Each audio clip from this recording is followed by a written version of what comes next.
القضية التي هزت الشأن العام بمحافظة البصرة بالعراق.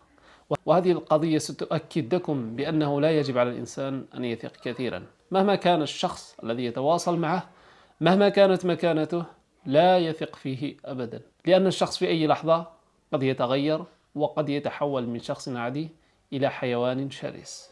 هذا ما حدث في العراق وبالضبط في البصرة. الثلاثاء الماضية وقعت جريمة بمحافظة البصرة بالعراق هزت الشأن العام. قام شخص يسمى درغام التميمي بتصفية حساب زميلته في الجامعة سارة عمار، حيث أطلق الرصاص على رأسها ثم سقطت مباشرة لتفارق الحياة. وهذه الجريمة البشعة تم توثيقها بالفيديو في مكان نائي بعيد عن كل شيء. وهذه الجريمة تبين بأن هذا الشخص كان يخطط لها منذ زمان. لماذا؟ لأنه اختار المكان بعيدا عن الجميع، ولأنه كان يحمل معه السلاح، يعني أن هذه الجريمة مخطط لها. ولكن لحد الآن لم تكشف بعد السلطات أسباب ووقائع هذه الجريمة، إلا أن محافظ البصرة زوج أخت الشخص الذي قام بهذه الجريمة قال في أحد تسجيلاته الصوتية بأن القانون سيسري على الجميع وسيأخذ مجراه، حتى وإن كان هذا الشخص من أقاربي فإن القانون سيطبق عليه كما يطبق على الجميع. بعدما تداول الناس هذه الجريمة بأن هناك لغز في هذه القضية، ماذا تفعل سارة عمار مع هذا الشخص في ذلك المكان؟ وهذه سارة عمار متزوجة وعندها طفلة تدرس في الخامس ابتدائي.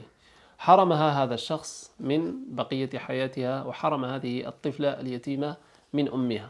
يجب أن يأخذ هذا الشخص أقصى العقوبات. وإذا كانت الجامعة تقدم لنا نماذج مثل هذا الشخص درغام التميمي، فماذا سيقدم الشارع؟ يعني تخيل أن هذا الشخص دكتور يقوم بهذه الجريمة، ماذا سيفعل الشخص العادي؟ هذه القضية غريبة صراحة. حاليا لم تخرج الشرطة بأي تصريحات حول وقائع وأسباب هذه الجريمة. اللحظة التي قتل فيها الدكتور درغام التميمي زميلته في الجامعة سارة عمار، وهذه اللحظات الأخيرة تم توثيقها بالكاميرا، حيث تظهر الكاميرا بأن الدكتور درغام التميمي قد ركن سيارته في الجانب ثم نزل مع هذه السيدة سارة عمار وبدأ في نقاش معها، ثم استدارت ثم أدارت وجهها إلى الجهة المقابلة وقام هو قام بالإطلاق على رأسها لتفارق الحياة.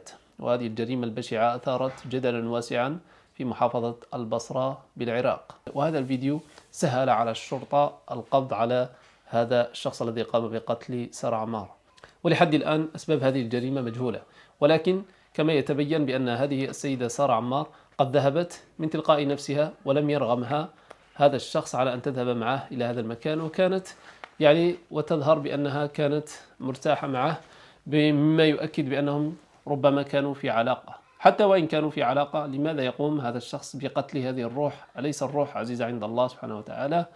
وهذا الشخص له مكانة، دكتور وليس بإنسان عادي. إذا كان الدكتور يقوم بهذه الجريمة فماذا يفعل الشخص العادي؟ لا حول ولا قوة إلا بالله العلي العظيم. الثقة أصبحت أمر صعب في زماننا هذا.